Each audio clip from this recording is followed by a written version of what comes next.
Never imagined that I'd have a chance. Thought I was over and my life would end. Then you appeared and brought me back to life. Just what I needed in the nick of time. A new perspective showed. Welcome to another edition of Feature Artist Friday. Thanks for tuning in once again. Sharissa here from Synergy Consulting LLC, taking care of marketing, branding, services, and event sponsorships for independent artists and business owners on the line. I'm very happy to present our first R&B singer in the world of rappers in this day and age. We have Br00klyn on the line. How you doing, Br00klyn? What's up, girlie? I'm good. That's great. That's great. Tell us a little bit about yourself. Well, my name is Br00klyn James, spelled Br00klyn, James. And, yeah, I'm doing the singing thing and loving it right now. That's great. I'm based in California, out here doing this thing for a little bit. And I just got a project together last year, so this year I'm going hard promoting it and getting it out there. Cool. So lots of things to talk about there. Number one, so you're based out of Cali, you said? Yeah. Okay, so you got to tell me, from a Brooklyn chick, where does the name Br00klyn come from? It's funny because in the process of doing this, I've come across a lot of people, and no one ever believes I'm from California. They say I got an East Coast spirit, East Coast feel, whatever. And so I kind of got the nickname Br00klyn. My real name is Enchante, Okay. French, but yeah, everyone calls me Br00klyn, so I love it. Cool, that's what's up. So you said last year you put out a project? Actually, last year I started working with a group of producers, and their company is called Dreamy Entertainment. Mm-hmm. And we got together. We, just was in the dungeon, working, cranking it out, and just getting some good product together. Mm-hmm. So now we got the product, and this year we're going hard with actually putting it out and promoting it. Right now we have a new song out that's called Fragile, mm-hmm. and it's featuring John. He's one of the singers from Troop. I don't know if you know about them. They was, sure big in the 90s or whatever, but they still doing their thing, girl. Exactly. Yeah. So he's on my song Fragile, and it's a nice ballad, R&B duet. We bringing real music back, That's great. It's on I'm iTunes excited to hear that. I'm excited to hear that. So, bringing real R&B back, what do you think is the state of the R&B industry right now? I think a lot of people are so focused on image and so focused on making money that they forget to be true to themselves. They forget to be real, And I remember R&B, when you listen to it back in the day, it would make you feel something. It would make you have an emotion, These days, this music is just all about shaking your ass, and what is that, It's like, it's not real music. It's not going to last. And so the music that I put out, I wanted to actually affect you, to make you think, to make you feel something, Right. So that's what I'm. Who have you been inspired by as far as other artists go? Who have I been inspired by? Growing up, I loved the real balladeers like Mariah Carey, Whitney Houston, Celine Dion, that type of thing. I've had the opportunity to work with a few different people. I started out actually working with Brandy and her and Ray J when they were first coming up. And I've done a few gospel projects also. I got my background in the church. Mm-hmm. And I started off with this guy, Kenny Smith. He has a couple of stellar awards, and he's doing this thing. And also Onisha, she's a church girl. That's what they call her. She's on KJLH radio out here. Mm-hmm. And she's doing her thing, too. So just being around them and watching how they've maneuvered and gotten through the industry has given me a little background on what I need to do. Right. And I started with them. Cool. So what's the background you got? What have you come up with? What have you come up with as to what you need to do to get your product out there and get respected as an artist? Mm-hmm. First and foremost, what I learned is that when you're dealing with these A&Rs and execs, they have an idea of what they think is going to sell money, but no one really knows until it's put out there. And so what I ran into a lot of times was they would want me to sound like this person and look like that person. And when I can't do that, because of course I can't do that, I'm me, then there was a lot of friction. And so over the course of time, it's just being true to who I am and doing the music that makes me comfortable and finding the audience that loves what I do, not trying to be someone else and fit into their mode of what they think I should do. That's excellent feedback. What is your style and your brand as an artist? My style is I like to sing good music. Feel good music is what I call it, because I want my music to make the listener feel good. It's lyrical, it's fun, it's melodic, and it'll make you want to move sometimes too. You know, it ain't all just, you know, we got some club bangers too, you know. But yeah, just feel good music. Right. Great. So so you have your project coming out this year. Much success to you on that, and good luck to you with those efforts. What do you have in your marketing plan as far as, getting some sales or getting, product in people's hands, whether online shows? What route are you taking? Yeah, right now, the main push that we were going towards was viral. You know, we've been doing a lot of stuff for YouTube. I, of course, have my Twitter, my MySpace, my Facebook, and all that stuff. Building up my email list also, because I have fans who want to know what I'm doing, and I cannot get the information to them in a timely manner. So the email list is just the best way that I've been able to do that, because immediately I can send them out a blast. This is where I'll be. This is what's going on. And, they know what's going on right away. Also, I'm starting to do a lot more of these type of interviews like we're doing here, where they get that live interaction, and just, letting people know who I am. I mean, your personality is great. You're very lively. What else about your personality and about you, that separates you from the rest? Tell us a little bit just about you. What do you like to do?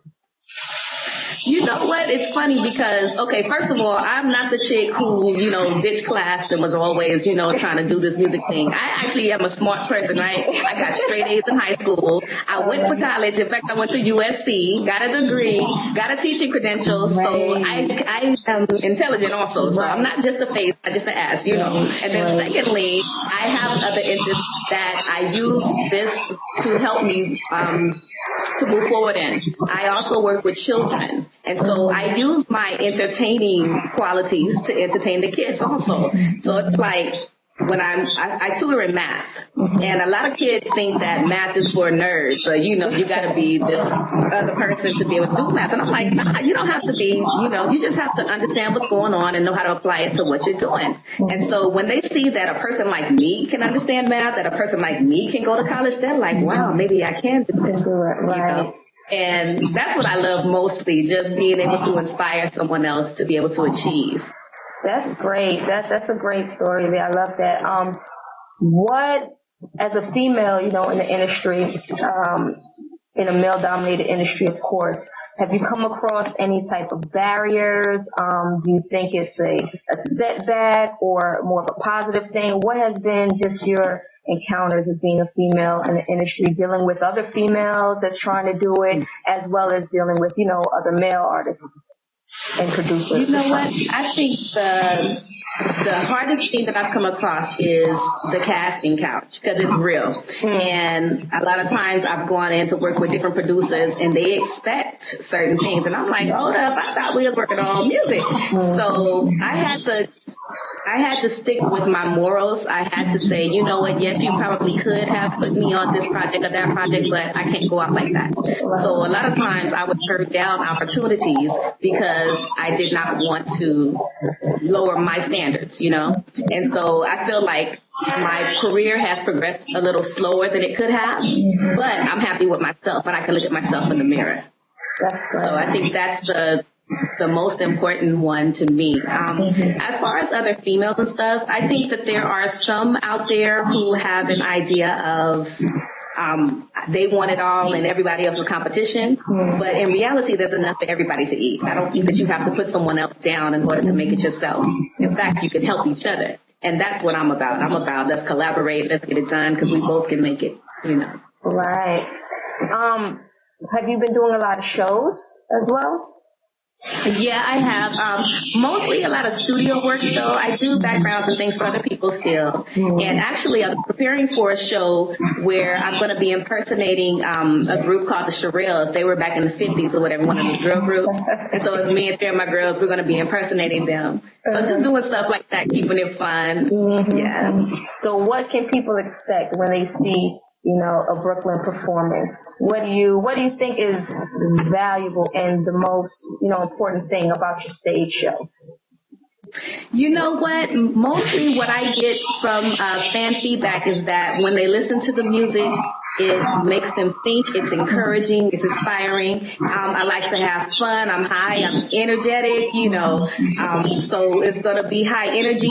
It's going to be a lot to look at. It's going to be a lot to see, a lot to hear.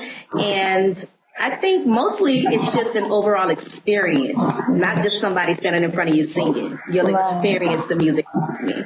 Right. So also, you being a singer, what type of vocal training or what regimen do you do to keep your vocals intact? That's a much more delicate instrument than if you're using it to rap, of course. So, just as a singer speaking, other singers that may be watching, what do you do to keep your voice in shape? Well, you know what? I feel like the most important thing is if you want to be good at something, you have to do it.